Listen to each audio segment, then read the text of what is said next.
गोकुल उपासनाथ भगवान की जय। नमो अरहंताणं नमो सिद्धाणं नमो आयतीयाणं नमो वज्रायाणं नमो लोये सवसावूनं नमः समय साराय स्वानुभूत्याचकासते विश्वभावाय भावाय सर्वभावान्तरचिते वन्दितु सर्वसिद्धे त्वमचरमणोऽवङ्गतिं पत्ते ओच्छामि समयभावुर्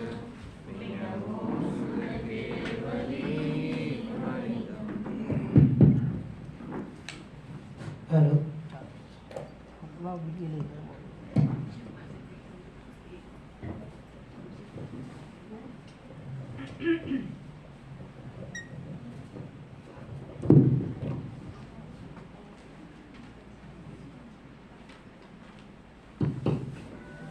समय साथ परमागम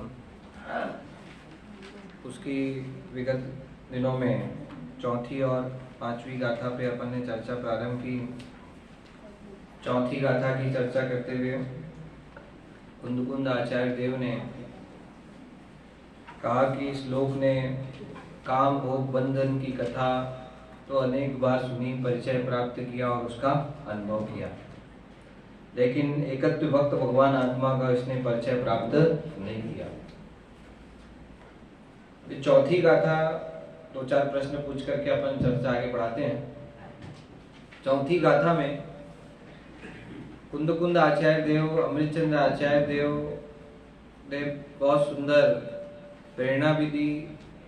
प्रश्न मेरा ये है कि चौथी गाथा सुनकर के अपने को क्या लाभ मिलता है, क्योंकि भाई ये गाथा तो किसके लिए है?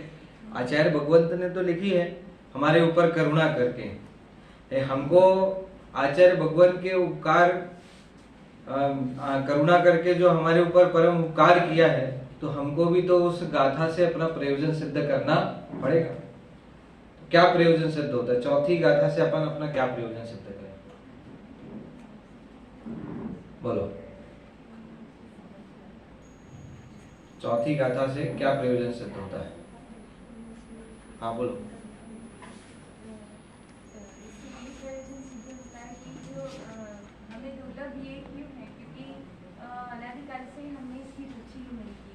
हाँ। और संगति नहीं की और कषाय चक्र में फंसे रहे, तो हमें कषाय को कम करने की सफाई करना चाहिए, जो आत्मज्ञानी है उनकी संगति करना चाहिए। बहुत बढ़िया। दो बात जो आखिरी में कही ना, वो बिल्कुल इसका प्रयोजन है। विषय कषायों को छोड़ने का पुरुषार्थ करना चाहिए, विषय कषायों को छोड़ना चाहिए। और विषय कषाय कैसे छूटेंगे? ज्ञानी गुरु भगवंतों की संगति। बहुत बढ़िया। इससे दो बात निकल के आई। क्या बात? चौथी गाथा से क्या निकल के आई बात? ये हमको किसको छोड़ना है? विषय कषायों को छोड़ना है। भजन आता है ना, मतलब चौथी गाथा सुनकर के ऐसे भाव आने चाहिए, अब विषयों में नाही रुलेंगे, निदानंद पान करेंगे। अब विषयों में नाही निदानंद पान करेंगे।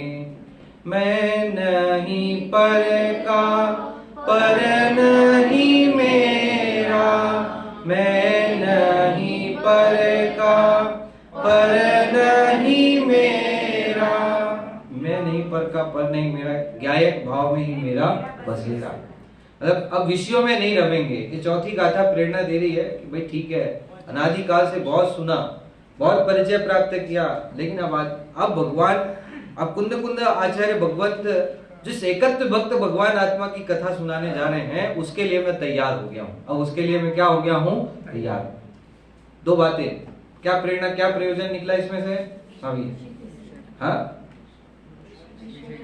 विषय कषायों को छोड़ना और ज्ञानी धर्मात्मा जीवों की संगति करना।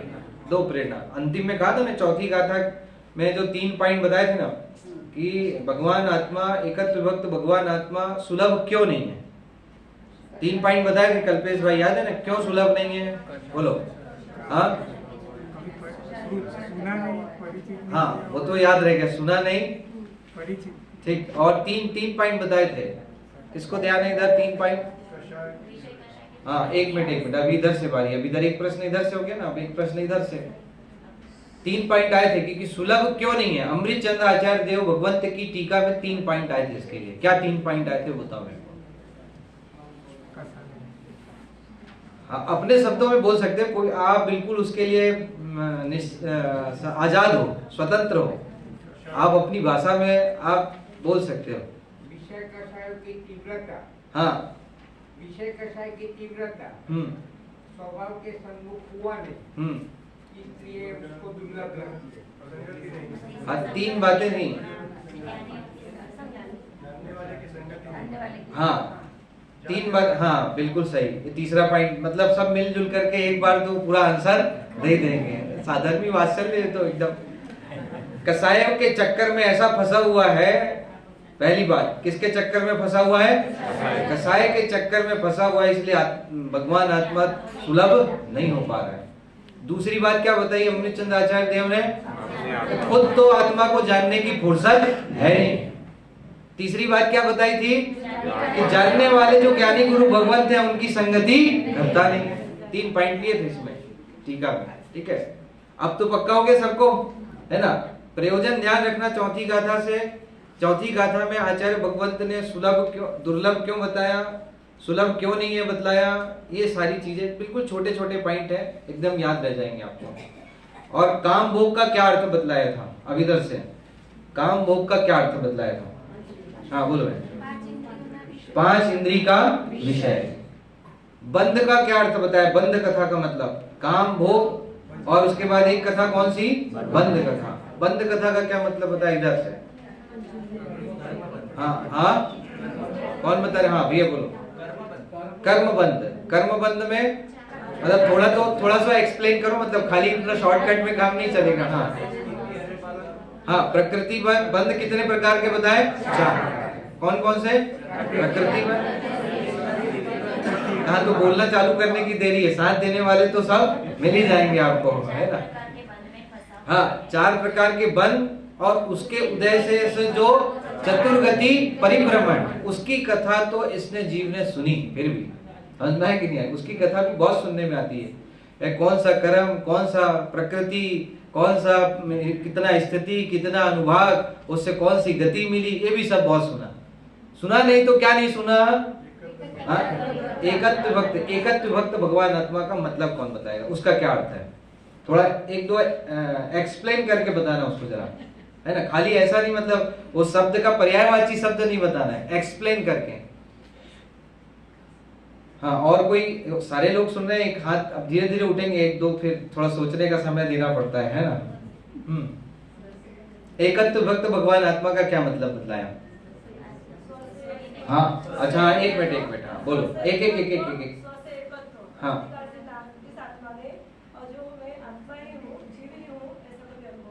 हाँ हाँ,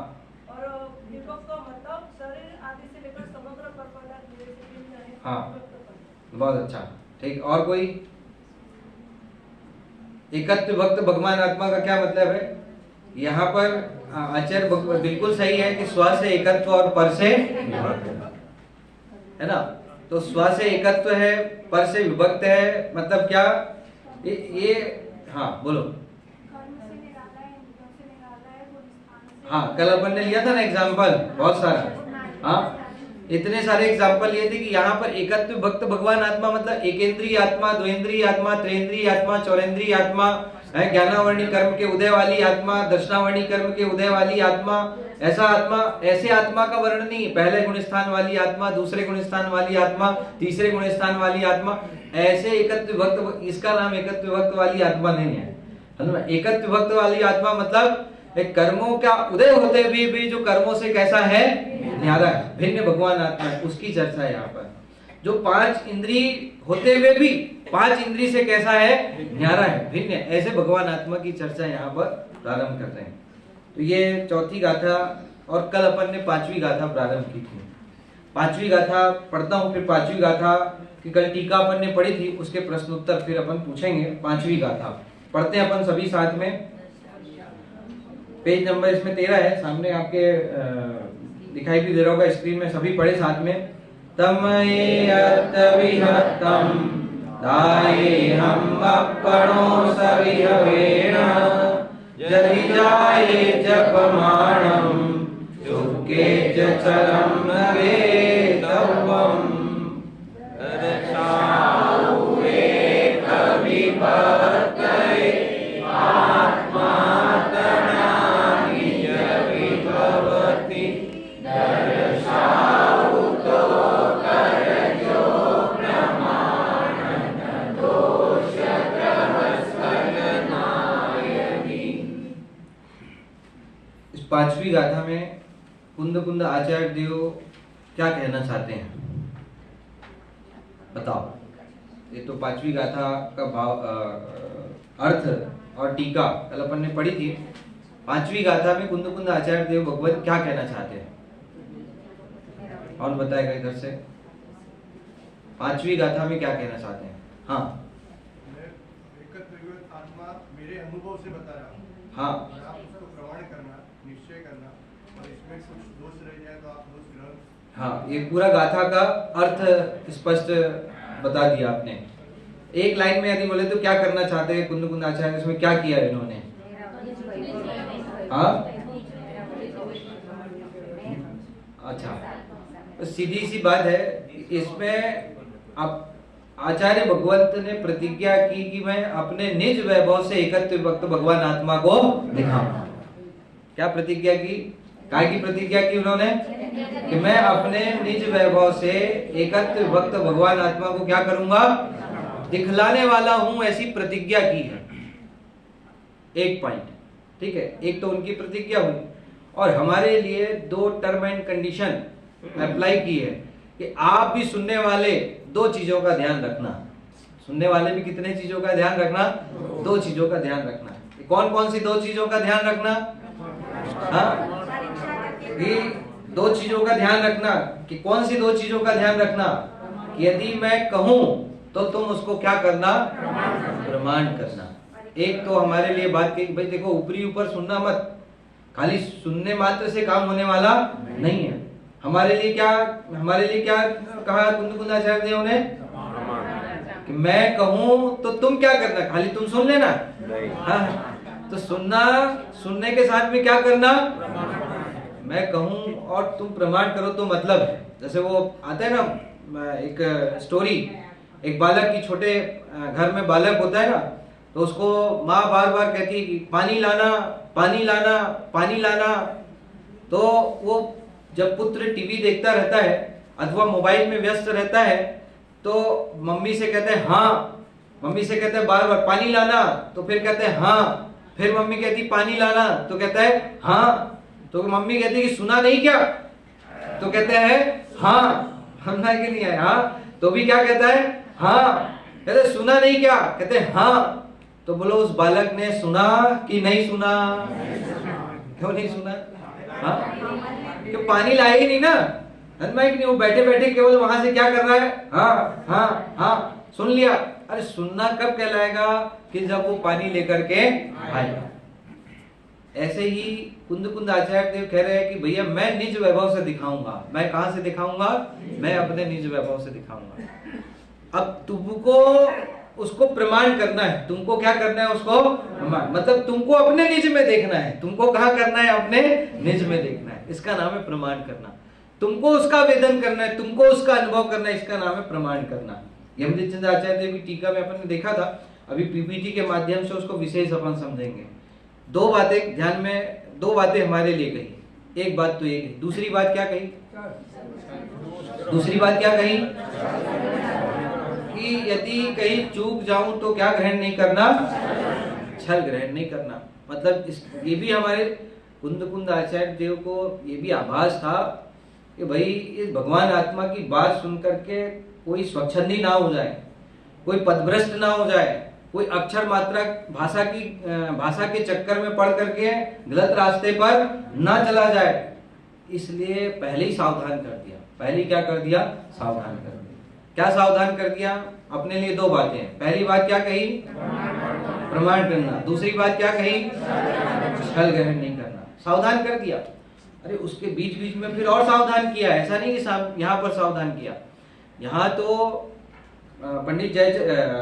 भावार्थ में पंडित जयचंद जी छाबड़ा ने तो सावधान छल ग्रहण करने का अर्थ ये बताया कि भाषा शब्द में यदि कोई गलती हो जाए, मात्रा, भाषा, व्याकरण में, तो उसमें तुम छल ग्रहण मत करना। लेकिन बीच बीच में आचार्य भगवत ने और सावधान किया है। आप देखो आगे गाथा जैसे जैसे बढ़ती जाती है, आगे गाथा में कहा ना कि भाई आत्मा द्रव्य कर्म, भाव कर्म, नौ कर्म से रहित है, आत्मा शरीर से रहित है। तो ऐसे तुम चींटी को मसल करके अन्वय के न्याय, ऐसा मत कहना कि मैंने आत्मा तो मरती नहीं है, मरा तो कौन है? शरीर है। ऐसी भी छल, ऐसी भी स्वच्छंदता इस आध्यात्म को सुनकर के ग्रहण नहीं करना। समझ में आया कि नहीं आया? अनेक प्रकार से छल ग्रहण कर सकता है जीव, ये ऐसे स्वच्छंदी होकर के भी छल ग्रहण कर सकता है। जैसे दादा तो उदाहरण देते ही ना, ये कई बार जब कहा जाता है कि आत्मा अजर है, अमर है, अविनाशी है, खाता नहीं, पीता नहीं, बोलता नहीं, है ना, तो ऐसा लोगों के अंदर में स्वच्छंदता आती, भाई तो कुछ भी खाओ, कुछ भी पियो। आत्मा तो क्या नहीं करती है? खाती नहीं है, पीती नहीं है ना। तो फिर ऐसे में क्या हो जाए? कहते तूने छल ग्रहण किया। तूने क्या किया? तूने छल ग्रहण। ऐसा छल ग्रहण नहीं करना है, समझना इस बात को। ऐसा छल ग्रहण नहीं करना है कि आचार्य भगवंत ने पुण्य और पाप को एक बतला करके एक बतलाया, तो फिर पुण्य ये जीव एक समझ करके पाप कार्यों में ही लगा रहे, तो आचार्य भगवंत कहते हैं तूने क्या कर लिया? अरे पुण्य पाप को एक तो शुद्धोपयोग में जाने के लिए, धर्म रूप परिणमित होने के लिए कहा है, अन्वय के नहीं है। लेकिन जब तक के इस जीव को अशुभोपयोग से बचने के लिए तो अपने गृहस्थ की भूमिका में शुभोपयोग रूप परिणाम सहज रूप से आते हैं, लेकिन लक्ष्य काय का रहता है? शुद्धोपयोग का। तो मैं कि नहीं है, इसलिए छल ग्रहण नहीं करना। ऐसे ये छल ग्रहण नहीं करने का ये मतलब है। तो इस प्रकार से दो अपने लिए कुंद आचार्य देव ने दो बातें कही। पहली बात क्या कही? पहली बात क्या कही? प्रमाण करना। और दूसरी बात क्या कही? छल ग्रहण नहीं करना। ठीक है, तो ये गाथा में प्रतिज्ञा क्या की और हमारे लिए क्या सिचुएशन दी है, हमारे लिए क्या प्रेरणा दी है, ये दोनों बातें ख्याल रखें। ठीक है, अब देखो कल टीका में अपन ने बहुत विस्तार से चर्चा की थी। टीका में अमृतचंद आचार्य देव की इस गाथा के ऊपर जो टीका है, उसके जो मुख्य बिंदु हैं वो यहाँ पर पीपीटी के, वो पीपीटी लगाना, जो उस गाथा का अर्थ समझाते हुए अमृतचंद आचार्य देव ने जो टीका लिखी है और उस टीका में उसका जो भाव खुला है, उसमें जो मुख्य बिंदु निकल कर आते हैं वो अपने को समझना जरूरी है। ठीक है, अभी पहले सबसे पहले क्या आया था? निज वैभव से। तो निज वैभव का क्या मतलब है? पहला पॉइंट, पहला शब्द क्या आया था? निज वैभव। तो निज वैभव का मतलब क्या लेना? कि मुनिराज के पास में क्या वैभव रहता है? हाँ? दुनिया, वैभवशाली दुनिया को तो वैभव का मतलब क्या लगता है कि जितने गाड़ी घोड़ा बंगला मर्सिडीज, वैभव, जमीन बंगला मोटर गाड़ी, यही वैभव लगता है। और मुनिराज के पास में क्या वैभव है? ज्ञान वैभव है। ज्ञान वैभव है। वो कहते हैं ना, निज शुद्धातम दरबार में वैभव पाया रे, वैभव पाया, वैभव पाया, वैभव पाया रे, निज शुद्धातम दरबार में वैभव पाया रे। काय का वैभव उनके पास में? ज्ञान वैभव। तो निज वैभव का मतलब क्या लेना? ज्ञान। सेकंड पीपीटी लगाना दिया। ठीक है, अब ये टीका में दूसरी बात निकल के क्या आई थी कि वो ज्ञान वैभव का जन्म कहां से हुआ? क्या बात आई थी? उस ज्ञान वैभव का जन्म कहां से? तो उसमें कितनी बातें आई थी? 4, जो कि पंडित जयचंद जी छाबड़ा ने अपने भावार्थ में जो शब्द का प्रयोग किया वो शब्द यहाँ पर लिखे हैं। अमृतचंद आचार्य देव ने जो शब्द का प्रयोग किया उसका ही भाव ये है ना। अमृतचंद आचार्य देव ने पहला पॉइंट क्या लिया था?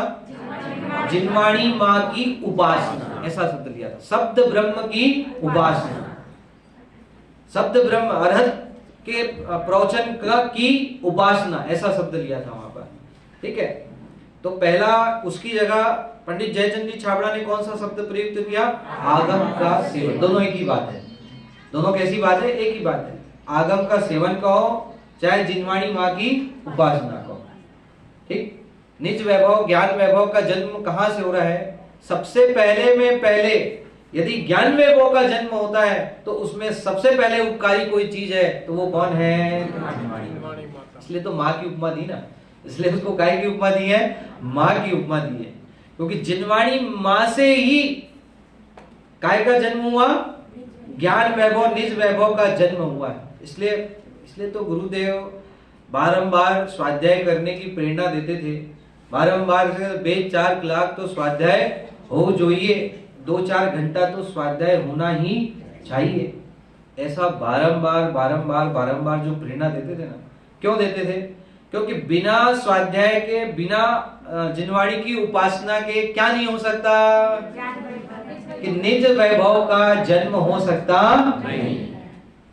अमृतचंद आचार्य देव ने इसलिए पहला पॉइंट सबसे पहले नंबर में लिया। इसको क्या लिया? कल्पेश भाई क्या लिया? स्मिथ क्या लिया सबसे पहले? हाँ, आगम का सेवन। आगम का सेवन कहो चाहे जिनवाणी माँ की उपासना कहो, दोनों एक ही बात है। क्योंकि आगम का सेवन जब तक नहीं करेगा, जिनवाणी माँ का अभ्यास नहीं करेगा, तब तक के इसको वस्तु स्वरूप खबर में नहीं आएगी, वस्तु स्वरूप पता नहीं लगेगा, आत्मा का स्वरूप पता नहीं लगेगा, और आत्मा का स्वरूप पता नहीं लगेगा तब तक के अपने वैभव की महिमा आने वाली नहीं है। इसलिए पहले नंबर में। ठीक है, दूसरा पॉइंट अमृतचंद आचार्य देव ने टीका में जो लिया था, क्या लिया था? हाँ, युक्ति का अवलंबन, है ना। इसको भी कल अपन ने विस्तार से इसकी चर्चा की थी, सेकेंड पॉइंट। अब आगम का सेवन करते करते एक इंपॉर्टेंट सबसे महत्वपूर्ण बिंदु अमृतचंद आचार्य देव ने जिसकी चर्चा की वो कौन सा था? युक्ति का अवलंबन। क्योंकि बिना युक्ति के आपके अंदर वो बात जैसी बैठनी चाहिए वैसी बैठ पाएगी नहीं, आपको उसमें युक्ति लगानी पड़ेगी। बिना युक्ति के वो बात अंदर अपने को घुस नहीं सकती। कोई भी बात आगम से पढ़ करके अपन ने समझा कि भाई पुण्य और पाप दोनों को कुंद कुंद आचार्य देव ने क्या बतलाया? एक ही है। दोनों कैसे हैं? एक ही। रागाधिक विकारी भाव का कर्ता आत्मा नहीं है, ऐसा भी कहा। ऐसा भी कहा कि रागाधिक विकारी भाव का कर्ता आत्मा है। अब बिना युक्ति के, बिना न्याय के, बिना तर्क के तो आप कंफ्यूज हो जाओगे। समझ में आया कि नहीं आया? इसलिए आपको क्या लगानी पड़ेगी वहां पर? युक्ति लगानी पड़ेगी कि भाई ऐसा जब कथन किया गया कि रागादि विकारी भाव का कर्ता कौन है? आत्मा। और जब ऐसा कथन किया गया कि रागादि विकारी भाव का कर्ता आत्मा नहीं है, तो दोनों जगह क्या युक्ति लगाओगे आप? हाँ, युक्ति लगाना पड़ेगा। बिना युक्ति के कोई भी बात कैसे स्वीकार होगी? अब खाली ऐसे ही बोल दे अपन, ठीक है भाई आचार्य भगवान कह रहे हैं इसलिए उनकी बात तो क्या है? सही है। जैसे वो गुरुदेव के प्रवचन में एक व्यक्ति बराबर एक वाक्य बोलता रहता था, क्या बोलता रहता? बराबर बराबर बराबर। अब कितना बराबर उसको उनको समझ में आता था ये तो नहीं पता अपने को, लेकिन बराबर बराबर तो अपने को सब बराबर करता है क्या? हाँ, बराबर का मतलब कि जो कहा उसको ऐसा स्वीकार तो करना, लेकिन पक्का करने के लिए, दृढ़ करने के लिए, उसके लिए काय का अवलंबन लेना जरूरी है? युक्ति का। बताओ क्या युक्ति थी उसके लिए? कि रागादि विकारी भाव का कर्ता आत्मा है, ऐसा भी कहा, और रागादि विकारी भाव का कर्ता आत्मा नहीं है, ऐसा भी कहा। क्या युक्ति दी है? हाँ, राग किसमें होता है? जीव की पर्याय है, इसलिए उसको किसका कहा? जीव का कहा। और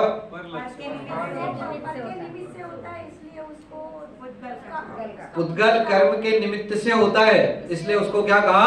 उद्गल कहा। बहुत बढ़िया। ऐसी युक्ति यदि ख्याल में होगी तो अपने को वस्तु स्वरूप तुरंत क्या होगा समझ में आ सकता है। जैसे कहते हैं ना कि पुत्र है वो माता का है कि पिता का है? हाँ, पुत्र किसका है भैया?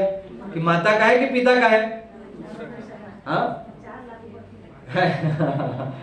माता का है कि पिता का है?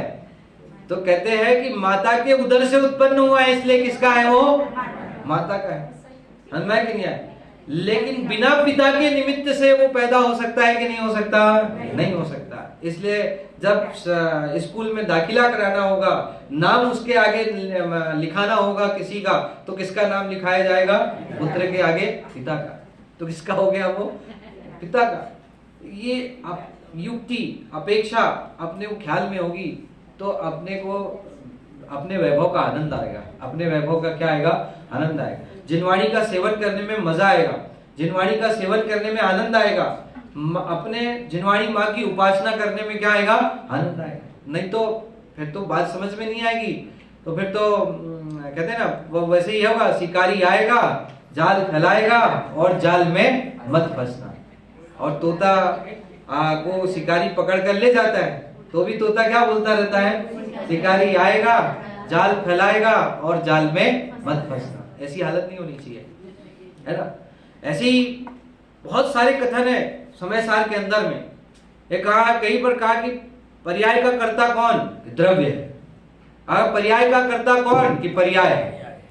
अब युक्ति लगाओ आप, बिना युक्ति के कंफ्यूज हो जाएगा कोई भी व्यक्ति। यदि युक्ति नहीं पता होगी, उसको तर्क नहीं पता होगा तो क्या हो जाएगा? वो कंफ्यूज। एक बार तो बोलते हो कि पर्याय का कर्ता कौन है?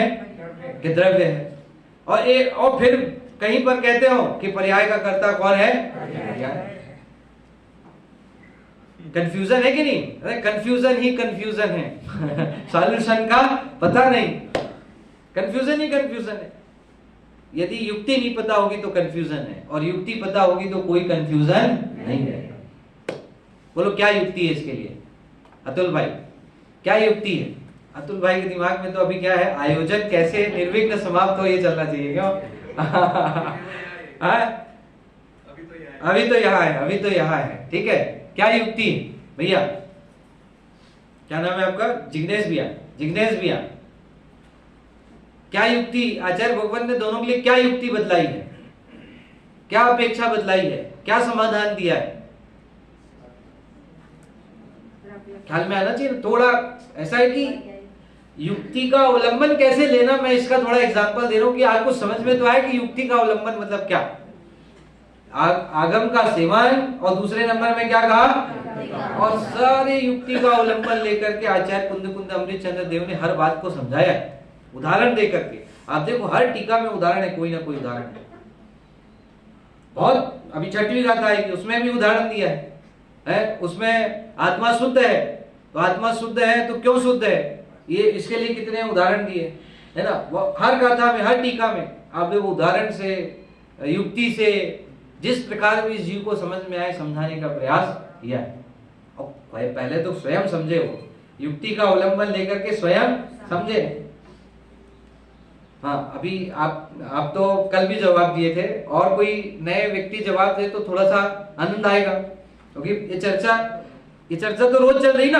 अभी नियम सार में भी यही चर्चा आई थी, कल नियम सार में भी यही चर्चा आई थी ना। कल आदरणीय भाई साहब ने कहा था ना कि ये पर्याय का कर्ता कौन है? पर्याय। स्वयं पर्याय ही पर्याय का क्या है? कर्ता है। मतलब ये सारी पर्याय से भिन्नता और भेद विज्ञान करा रहे हैं ना, औदायिक, औपसमिक, क्षयोपसमिक, क्षायी, है ना? इन सारे पर्यायों से भेद विज्ञान कराते हुए परम पारिणामिक भाव रूप आत्मा ही उपादेय है, जो चर्चा की ना उसमें। हाँ, तो उसकी युक्ति भी पता होना चाहिए कि भाई यदि जहां ऐसा कहा जाए कि पर्याय का कर्ता कौन? द्रव्य, तो वहां क्या अपेक्षा है? और जब यहाँ ऐसा कहा जाए कि पर्याय का कर्ता पर्याय, तो वहां क्या अपेक्षा है? साइलेंट हो गया एकदम सब। पर्याय का कर्ता द्रव्य को कहा जाए तो यदि अपन निमित्त उपादान की अपेक्षा चर्चा करें तो उसका त्रिकाली उपादान जो है उसमें क्या होता है, कारण कहा जाता है। क्या कि ये पर्याय का कारण, पर्याय कहां से उत्पन्न हुई कि द्रव्य से उत्पन्न हुई है। ये पर्याय कहां से उत्पन्न हुई है, द्रव्य से। इस पर्याय का उपादान कारण कौन, कहते हैं वो त्रिकाली उपादान कारण को उसका क्या बताया है, कारण बतलाया। ठीक है, और पर्याय का कर्ता कौन, पर्याय। तो इसमें कौन सा उपादान होगा, तत्समय की योग्यता रूप क्षणिक उपादान, कि उस पर्याय की योग्यता ही उस पर्याय रूप परिणमित होने की थी, इसलिए वो पर्याय उस पर्याय रूप क्या हुई, परिणमित हुई। तो पर्याय का कर्ता कौन हो गया, पर्याय। वो तत्समय की योग्यता, समझ में कि नहीं है, उसको मुख्य कर दिया। और एक में किसको मुख्य कर दिया, त्रिकाली उपादान कारण को मुख्य कर दिया। समझ में आया कि नहीं आया। स्वतंत्रता बतलाने के लिए, द्रव्य और पर्याय की स्वतंत्रता बतलाने के लिए, पर्याय का कर्ता पर्याय, द्रव्य का कर्ता द्रव्य, ऐसी स्वतंत्रता बतलाने के लिए विवेचन करते हैं। सारी युक्ति अपने को क्या होना चाहिए, पता होना चाहिए। क्या युक्ति है, आचार्य भगवत इस युक्ति के माध्यम से क्या बतलाना चाह रहे हैं। मतलब बहुत सारी युक्ति आचार्य भगवंत ने जो दी है, ऐसे कहते हैं ना, शुरू में पहली पहले नंबर के कलश में ही जैसे कहा कि ये आत्मा द्रव्य कर्म, भाव कर्म, नौ कर्म से क्या है, रहित है। और आगे जाकर के भी 19वीं गाथा में भी कहा कि ये जीव अज्ञानी और अप्रतिबुद्ध क्यों बना रहता है, क्यों बना रहता है, क्या बताया कि द्रव्य कर्म, भाव कर्म और नौ कर्म को जब तक अपना मानता रहेगा तब तक अज्ञानी अप्रतिबुद्ध बना रहेगा। तो क्या द्रव्य कर्म भाव कर्म से रहित है आत्मा, तो उसकी भी युक्ति आनी चाहिए ना कि द्रव्य कर्म, भाव कर्म और नौ कर्म से रहित हूं कि नहीं हूं, हूं कि नहीं हूं, है एक तो दोनों है, हूं भी और नहीं भी हूं, है। द्रव्य कर्म, भाव कर्म और नौ कर्म से रहित हूं कि नहीं हूं। कि स्वभाव की दृष्टि से देखा जाए तो द्रव्य कर्म, भाव कर्म और नौ कर्म आत्मा में प्रवेश कर सकते नहीं है। स्वभाव की दृष्टि से देखा जाए तो आत्मा बद्ध स्पष्ट है, कर्म ने आत्मा को आज तक छुआ ही नहीं। जैसे कमलनी पत्र का उदाहरण दिया ना आचार्य भगवंत ने, कि जैसे कमलनी पत्र को पानी ने आज तक छुआ ही नहीं है। बाहर से देखने पे ऐसा लगता है कि कमल का पत्ता कहाँ डूबा हुआ है, पानी में डूबा हुआ है। लेकिन स्वभाव की दृष्टि से देखा जाए तो पानी ने कमल के पत्ते को आज तक छुआ ही नहीं है। मतलब कितने उदाहरण देकर के, कितनी युक्तियों से आचार्य भगवंत ने एक एक बात को समझाया। द्रव्य कर्म, भाव कर्म, नौ कर्म। नौ कर्म से ऐसा हो सकता है क्या कि नौ कर्म से आत्मा कथनचित भिन्न है और कथनचित अभिन्न है, ऐसा हो सकता है कि नहीं हो सकता है, चलो बताओ। कि अभी जैसे बोला ना आपने कि द्रव्य कर्म, भाव कर्म, नौ कर्म से रहित है भी और नहीं भी है, तो नहीं भी है और है भी। तो भाव बाकी तो चलो ठीक है, लेकिन शरीर आदि जो नौ कर्म है उससे आत्मा भिन्न है कथनचित और कथनचित अभिन्न है, ऐसा हो सकता है क्या? कि शरीर आदि से आत्मा भिन्न है कि अभिन्न है? मतलब ऐसा है कि कथनचित आत्मा मूर्तिक और कथनचित आत्मा अमूर्तिक, कथनचित आत्मा चेतन और कथनचित आत्मा जड़, ऐसा कहीं भी लगा दो कथनचित है। युक्ति कैसी लगाना और कहाँ लगाना, इसका भी ध्यान रखना पड़ेगा। कथनचित जड़ और कथनचित चेतन हो सकता है कि नहीं हो सकता है? एक कथनचित आत्मा मूर्तिक, कथनचित अमूर्तिक हो सकता है कि नहीं हो सकता? इसके लिए बहुत सुंदर चर्चा धौला के माध्यम से अनेकांत छात्रवाद का जो चैप्टर लिखा है दादा ने, उसमें एक चर्चा की है कि आत्मा में परस्पर विरोधी धर्म भी वो ही रहेंगे जिसकी वस्तु में रहने की संभावना, जिसकी संभावना नहीं है ऐसे परस्पर विरोधी धर्म आत्मा में हर ऐसे जो भी विरोधी धर्म है उसको घटित कर दो, ऐसा पॉसिबल नहीं है। संभावना होंगे वही रहेंगे, जिसकी संभावना नहीं है वो विरोधी धर्म रहने वाले नहीं है। तो फिर इसमें कैसे घटित होगा, क्या युक्ति घटित होगी कि आत्मा चेतन ही है, अचेतन नहीं है। अस्ति नास्ति घटित होगा इसमें। क्या युक्ति घटित होगी इसमें? कि आत्मा चेतन ही है, शरीर आदि रूप कभी होता नहीं है, ऐसा घटित होगा। क्या घटित होगा? कि आत्मा कैसा है? कि चेतन ही है, मैं कि नहीं, वो कभी तीन काल में शरीर आदि रूप होता नहीं है, ऐसा घटित होगा भैया इसमें। हाँ, कह रहे कि 10 प्राणों से जीता है, ये तो कथन करने की पद्धति है ना, ऐसा कथन करने की पद्धति है व्यवहार से, उसमें भी उपचरित असद्भुत व्यवहार न से, ऐसा जिनागम के अंदर में कथन किया जाता है। मंदिर मेरा है ना, ये इंद्रियां मेरी, मैं 10 प्राणों से जीता हूं, ये जो कथन है वो कौन से नए का कथन है? उपचरित असद्भुत व्यवहार ने से ऐसा कथन किया गया आचार्य भगवान ने। अब वो नयों का अपना अलग एक प्रयोजन है, लेकिन वस्तु स्वरूप ये कहता है कि वो मंदिर, ये 5 इंद्रियां कभी तीन काल में जीव की हो सकती नहीं है। जड़ चेतन की सब परिणति प्रभु अपने अपने में होती है, अनुकूल कहे प्रतिकूल कहे या झूठी मन की हमें कि नहीं है। वस्तु स्वरूप की तरफ से देखा जाए तो कभी तीन काल में ऐसा पॉसिबल नहीं। तो इस ये ऐसे युक्ति का अवलंबन, सेकंड पॉइंट क्या लिया? युक्ति का अवलंबन। अब ये जिनागम, और कल बताया था आपको कि 4 अनुयोग में युक्ति, तर्क, युक्ति, न्याय की मुख्यता कौन से अनुयोग में होती है? स्मिथ एक होमवर्क दिया था तेरे लिए, है ना? क्या होमवर्क था? कि 4 अनुयोग के नाम बताना है। कौन कौन से 4 अनुयोग?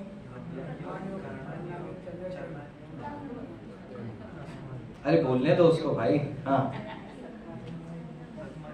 प्रथमानुयोग, चरणानुयोग, करणानुयोग, द्रव्यानुयोग। युक्ति तर्क की मुख्यता किसमें होती है? द्रव्यानुयोग में। किसमें? लॉजिक किसमें लगता है? द्रव्यानुयोग में। करणानुयोग में क्यों नहीं लगता है? कल बताया था ना, क्यों नहीं लगता है? अनुराग, क्यों नहीं लगता है? क्योंकि जम्बूद्वीप, नंदीश्वर, 3 लोक की रचना है, जो जैसा भगवान ने बतलाया वैसा का वैसा क्या करना पड़ेगा? समझ में आया कि नहीं आया? वो उसमें कोई तर्क युक्ति, क्योंकि वो सामने दिख नहीं रही चीज अपने को। मैं 3 लोक के नाथ परमात्मा ने जो कहा है उसको एज इट इज अपने को क्या करना पड़ेगा? समझ में आया कि नहीं आया?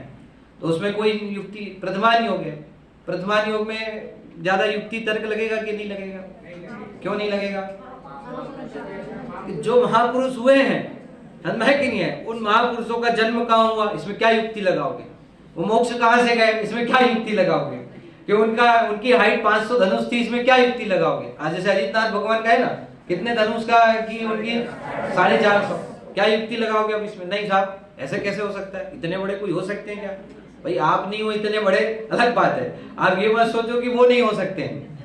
इतनी आयु कोई होती होगी क्या? ऐसी कोई हो सकता है? तो इतने पूर्व की आयु, 84 लाख पूर्व की आयु है, इतने सागरों की 33 सागर की आयु, ऐसा कोई हो सकता है? अब बोलो क्या तर्क लगा सकते हो इसमें? लगा सकते हो तो क्या कर, इसको भी कैसा स्वीकार करना पड़ेगा? As it is. मैं कि नहीं, इसमें कोई भी तर्क लगता नहीं है। तर्क केवल युक्ति और तर्क का प्रयोग केवल कौन से अनुयोग में होता है? इसलिए कुंद आचार्य देव, अमृतचंद आचार्य देव ने निज वैभव के जन्म के लिए दूसरे नंबर के पॉइंट में क्या लिया? दूसरे नंबर के पॉइंट में क्या लिया? मैं जो निज वैभव को दिखाने जा रहा हूं उसमें तो तुम युक्ति लगा सकते हो, इसलिए तुमको काय का अवलंबन लेना है? युक्ति का अवलंबन लेना। इसमें तो युक्ति लग सकती है, हर चीज में युक्ति लग सकती है इसमें। तो मतलब एक पूर्व पर्याय उत्तर पर्याय का कर्ता नहीं है, इसके लिए भी युक्ति लगाई आचार्य ने। हाँ, उत्तर की पर्याय आगे के उत्तर पर्याय की कर्ता नहीं है, समझ में है कि नहीं है? और ऐसा जबरदस्त वर्णन द्रव्यानुयोग के अंदर में आचार्य भगवत ने किया कि एक एक चीज में आप युक्ति लगाओ। एक पुद्गल द्रव्य की पर्याय दूसरे पुद्गल द्रव्य की पर्याय में कुछ कर सकती नहीं है। युक्ति लगाओ, सब में युक्ति लगा सकते हो आप। क्यों नहीं कर सकती? क्या कारण है जिसके कारण से नहीं कर सकती? हाँ, एक द्रव्य दूसरे द्रव्य का कुछ नहीं कर सकता, क्या युक्ति लगेगी इसमें? बताओ चलो मेरे को। ये तो एकदम प्रसिद्ध द्रव्यान योग का सबसे प्रसिद्ध वस्तु स्वरूप बतलाने वाला कथन है कि एक द्रव्य दूसरे द्रव्य का कर्ता नहीं है। युक्ति लगाओ चलो, अभी अभी अभी जिससे पूछेंगे वो, हाँ युक्ति लगाओ, युक्ति लगाओ भैया। हाँ इधर पुरुष वर्ग में से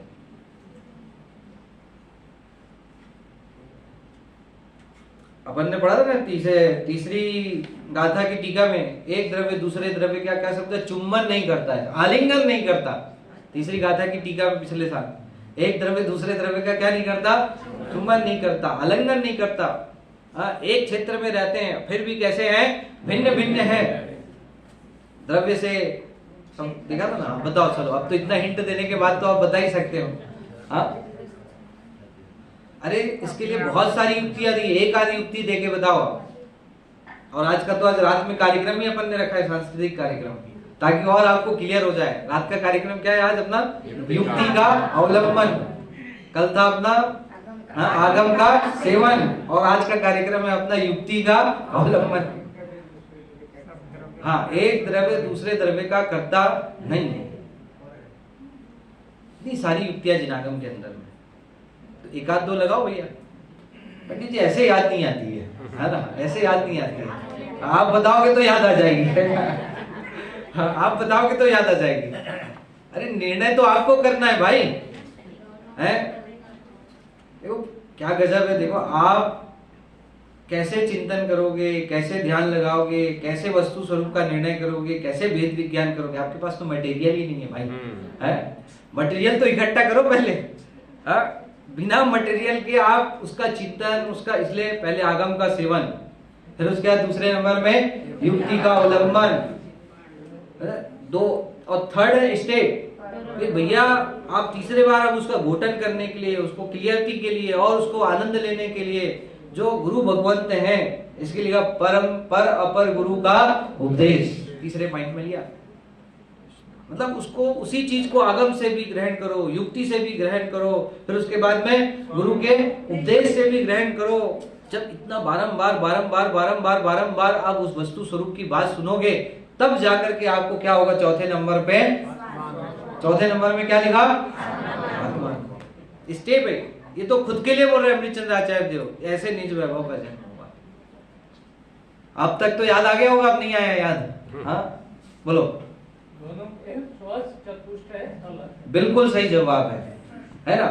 तीसरी गाथा में हम कुंदकुंद आचार्य देव ने खुद ही ये युक्ति दी तीसरी गाथा की टीका में, कि समय नामक पदार्थ, उसमें कितने द्रव्य लिए, समय का मतलब क्या लिया तीसरी गाथा में, थोड़ा रिविजन भी चलता जाएगा बीच बीच में, ये तो ऐसा नहीं आगे पाठ और पीछे सपाट। क्या लिया वहां पर, 6 द्रव्य लिया। और उसकी टीका में अमृतचंद्र आचार्य देव ने खुलासा किया, 6 द्रव्य जो है वो समय है। 6 द्रव्य कैसे हैं, समय है। और 6 द्रव्य इस 3 लोक में सुंदर हैं। तो सुंदरता कब तक बनी रह सकती है, कि जब एक द्रव्य दूसरे द्रव्य रूप नहीं हो। तो ये एक द्रव्य दूसरे द्रव्य रूप जब तक नहीं होंगे, तब तक विश्व में क्या बनी रहेगी, सुंदरता बनी रहेगी। प्रत्येक द्रव्य अपने आप में सुंदर बना रहेगा। कब तक, कब तक, जब तक एक द्रव्य कभी दूसरे द्रव्य रूप होगा नहीं। तो उसको और उस सुंदरता को स्पष्ट करते हुए, कुंदकुंद आचार्य देव की बात को स्पष्ट करते हुए 4 एंगल से स्पष्ट किया कि भाई प्रत्येक द्रव्य अपने द्रव्य, क्षेत्र, काल, भाव में रहता है। एक द्रव्य दूसरे द्रव्य रूप नहीं होता। क्यों? क्योंकि मेरा स्वचतुष्टय मेरे पास में है और पुद्गल का स्वचतुष्टय पुद्गल के पास। मेरे से पुद्गल को कोई लेना देना नहीं, पुद्गल को मेरे से कोई लेना देना। दोनों के बीच में कौन सा भाव है, अत्यंता भाव। मतलब कितने सारे, मतलब मैं अपने स्वचतुष्टय की अपेक्षा से हूं और पर की अपेक्षा से नहीं हूं। इतनी युक्तियां देकर के आचार्य भगवंत ने इस बात को बहुत युक्ति के माध्यम से क्लियर किया। ठीक है, तो थर्ड पॉइंट सबको, अभी तो इसमें जितना एग्जांपल दूं उतना कम है, आप लोग लगाना। मैं आप लोग को होमवर्क देता हूं, कुंद आचार्य देव के समय सार से सिद्धांत को उठाना और सिद्धांत को उठा करके खुद ही कुंद आचार्य देव, अमृत चंद्र आचार्य देव ने उसके लिए जो युक्ति बतलाई है वो युक्ति को निकाल के लाना। हर व्यक्ति एक, कम से कम दोपहर में कितनी लाना है आपको? एक सिद्धांत उठाना और उस सिद्धांत को समझाने के लिए जो युक्ति दी है वो आप लेके आना। कहां से उठा के लाना है आपको? इस साल तो प्रतियोगिता भी चल रही ना अपनी, वो समय सार प्रश्नोत्तरी है ना, उससे स्वाध्याय भी हो जाएगा आपको उस बहाने, है ना। तो इसलिए ठीक है, एक सिद्धांत और एक सिद्धांत के साथ में उसकी क्या लेके आना है आपको? युक्ति। ये होमवर्क है आपका। चौथा पॉइंट अपन लेते हैं, फिर अपन आज दोपहर की कक्षा में छठवीं गाथा प्रारंभ करेंगे, ठीक है। थर्ड पॉइंट, तीसरा पॉइंट इसमें क्या लिया? युक्ति के अवलंबन के बाद में पर अपर गुरु का उपदेश। पर गुरु मतलब क्या और अपर गुरु मतलब क्या? पर गुरु किसको कहा है और अपर गुरु किसको कहा है? कौन बताएगा? देखो ये तो अपनी कक्षा है, इसलिए जब तक के आपको चीज पक्की नहीं होगी तब तक मजा नहीं आएगा इसमें, तो है ना। और फिर चिंतन भेद विज्ञान करने के लिए मटेरियल अपने पास में कक्षा से ही इकट्ठा हो सकता है, ठीक। आप तो हर समय हाथ खड़े करते हो, हाँ बोलो। हाँ, अपर गुरु गर्दभेद, परम गुरु, पर गुरु किसको कहा? सर्वज्ञ परमात्मा को। और अपर गुरु किसको कहा? हाँ, गर्दर से लेकर के अमृतचंद आचार्य देव कहते हैं कि मेरे गुरु भगवंतों तक समस्त आचार्य परंपरा को किसमें लिया? अपर गुरु। किसमें लिया? अपर गुरु में, ठीक है। तो निज वैभव, ज्ञान वैभव का जन्म कहां से हुआ? तो कहते भैया मैंने गुरु का उपदेश सुना, गुरु की वाणी सुनी, कुंद आचार्य भगवंत की वाणी सुनी, समय सार की वाणी सुनी, और उस वाणी को सुन करके मेरे निज वैभव का क्या हुआ है? जन्म हुआ। मतलब आचार्य अमृतचंद्र देव को कितना बताया था ना, कितना प्रमोद का भाव अंदर में कि भाई मेरे निज वैभव का जन्म जिनवाणी माँ की उपासना से हुआ। जिनवाणी माँ के प्रति कितना प्रमोद का भाव। मेरे इस निज वैभव का जन्म युक्ति के अवलंबन से हुआ। मेरे इस निज वैभव का जन्म सर्वज्ञ भगवान की वाणी, मेरे गुरु भगवंतों की वाणी, गर्धर परमात्मा की वाणी से सुन करके मेरे को इस निज वैभव का क्या हुआ है? जन्म हुआ। तो मैं ये निज वैभव का जन्म तीसरा पॉइंट लिया इसके लिए। और चौथा पॉइंट क्या लिया? चौथा पॉइंट क्या? सब चौथा पॉइंट क्या लिया यहाँ पर? आत्मा के अनुभव से। अमृतचंद आचार्य देव ने टीका में क्या शब्द लिखा उसके लिए? प्रचुर स्वसंवेदन। क्या शब्द लिखा? प्रचुर स्वसंवेदन। और जिसको समझ लो भावार्थ में पंडित जयचंदी छाबड़ा ने और सरल करते हुए वहां पर स्वसंवेदन शब्द लिखा। स्वसंवेदन का मतलब है आत्मा का अनुभव। स्वसंवेदन का मतलब क्या होता है? आत्मा का अनुभव। चार बिंदु यहाँ पर निज वैभव के जन्म के लिए लिए। ये चौथा जो पॉइंट है कि बिना आत्मा के वेदन के, बिना आत्मा के अनुभव के आचार्य भगवान कहते हैं कि निज वैभव का जन्म, ज्ञान वैभव का जन्म नहीं हो सकता। अर्थात ऐसे एकत्व भक्त भगवान आत्मा की उपलब्धि प्राप्ति यदि किसी से हो सकती है तो वो किससे हो सकती है? स्वसंवेदन से, ठीक। ये चार बिंदु निज वैभव के जन्म के लिए दिए। नेक्स्ट पीपीटी लगाना। ये फर्स्ट पॉइंट इसका, ठीक। अब सेकंड पॉइंट इस गाथा में क्या लिया है? कल बताया था आपको कि ये चार बिंदुओं में कौन से बिंदु की प्रधानता है? चौथे बिंदु। अमृतचंद्र आचार्य देव ने प्रमाण करने का क्या अर्थ लिया है? देखा ना गाथा में क्या लिखा है कि यदि मैं दिखाऊं तो क्या करना? तुम प्रमाण करना। तो प्रमाण करने का क्या अर्थ लिया है यहाँ पर? कल बताया था ना आपने। इसमें देखो, अनुभव प्रत्यक्ष से परीक्षा का। हाँ, अनुभव प्रत्यक्ष से दर्शाऊं तो स्वयं પોતે પોતાના અનુભવ પ્રત્યક્ષથી પરીક્ષા કરીને પ્રમાણ કરવું। मतलब ये कह रहे कि तीन तो काम जो है आचार्य भगवान कह रहे कि ये तो सहज रूप से अभी जब ग्रंथ की रचना होगी तो सहज रूप से तीन काम तो हो ही जाएंगे। कौन कौन से तीन काम? आगम का सेवन, युक्ति का अवलंबन, अपर गुरु का उपदेश। अब तुमको प्रमाण करना है तो सबसे मुख्य में मुख्य यदि कोई काम करना पड़ेगा तो कौन सा नंबर का काम? चौथे नंबर का काम। अनुभव से, स्वसंवेदन से, लिखा ना, अनुभव प्रत्यक्ष से प्रमाण करना। किससे प्रमाण करना? अनुभव प्रत्यक्ष से। प्रमाण करना का अर्थ यह है अमृतचंद्र आचार्य ये नेक्स्ट पीपीटी लगाना है ना। इसके एक एक शब्द का जो अर्थ है वो क्लियर अपने दिमाग में आना चाहिए कि क्या आचार्य भगवंत कहना चाहते हैं। अब प्रमाण करना का क्या मतलब? प्रमाण करने के बहुत सारे अर्थ होते हैं। प्रमाण करने का मतलब क्या होता है? विश्वास करना। हाँ, प्रमाण करना मतलब विश्वास करना। प्रमाण करना मतलब भाव पक्ष ग्रहण करना। प्रमाण करना मतलब सत्य अर्थ ग्रहण करना। और प्रमाण करना जो मुख्य अर्थ है उसका अंतिम नंबर में क्या कहा? अनुभव करना। तो प्रमाण करना के ऐसे बहुत अर्थ होते हैं। प्रमाण करना का मतलब क्या है? प्रमाण करना का अर्थ मतलब विश्वास करना। मैं जो कहने वाला हूँ एकत्व भक्त भगवान आत्मा को बतलाने वाला हूँ उसको, उस पे तुम क्या करना? विश्वास करना। दूसरी बात, विश्वास करना, भाव पक्ष ग्रहण करना, सत्य अर्थ ग्रहण करना। और अंतिम नंबर में कहते हैं कि प्रमाण करना का मतलब क्या है? अनुभव करना। समझ में कि नहीं आया? तो ये प्रमाण करना का अर्थ है। नेक्स्ट है हाँ, भाव पक्ष मतलब भाव ग्रहण करना। शब्द लिखा ना, चुपके छलम न देतव्यम। यदि चूक जाऊं, कहाँ चूक जाऊं? कहाँ चूक जाऊं? तो व्याकरण इत्यादि में चूक जाऊं तो वहां पर क्या ग्रहण नहीं करना? छल ग्रहण नहीं करना। भाव पक्षों को ग्रहण करना, सत्य अर्थों को ग्रहण करना, मर्म निकालना, है ना। ये लास्ट पॉइंट में मैंने उसको और स्पष्ट किया है। देखो नेक्स्ट पीपीटी अंतिम। चूक जाऊं तो छल ग्रहण नहीं करना। क्या मतलब है इसका? फर्स्ट पॉइंट, इसमें से एक बात ध्यान रखना कि इसमें आत्म स्वरूप से चूकने की बात नहीं है। मेन बात कि अमृतचंद्र आचार्य देव, कुंद आचार्य देव 6वें 7वें गुण स्थान में झूलने वाले महामुनि राज, शुद्धोपयोग में रमण करने वाले, आत्मा में विचरने वाले महामुनि राज आत्म स्वरूप से भटक जाए, आत्म स्वरूप से च्युत हो जाए, ऐसा 3 काल में बन सकता नहीं है। तो आत्म स्वरूप से चूकने की तो बात नहीं है, ठीक है। तो फिर किसमें चूकने की बात है यहाँ पर? आत्म स्वरूप से चूकने की बात नहीं है, तो किसमें चूकने की बात है? अक्षर, मात्रा, भाषा और शब्द में। कहाँ चूक हो सकती है?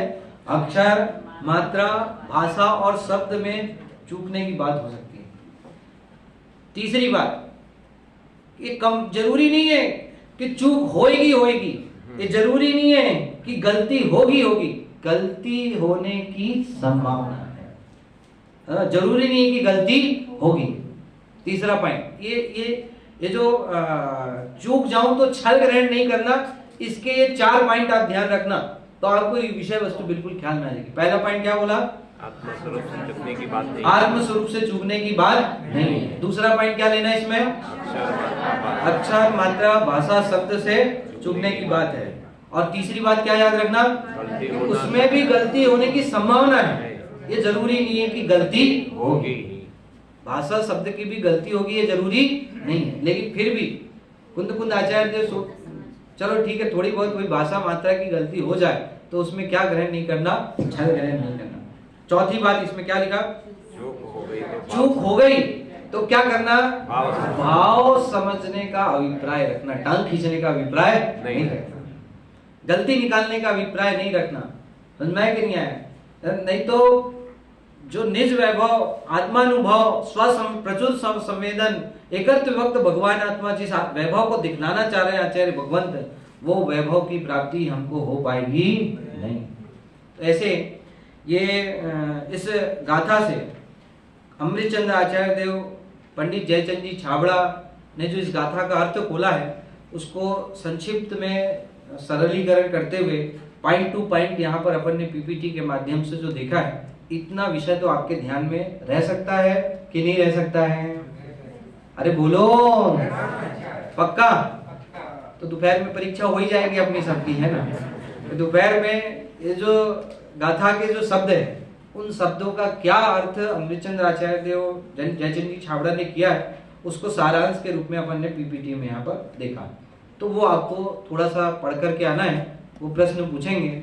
फिर आज दोपहर में अपन 6वीं गाथा प्रारंभ करेंगे जो बहुत महत्वपूर्ण गाथा है। अपन सबका परिचय जहाँ से कराना आचार्य भगवंत ने चालू किया है, भाई तेरा परिचय क्या है, तू कैसा है।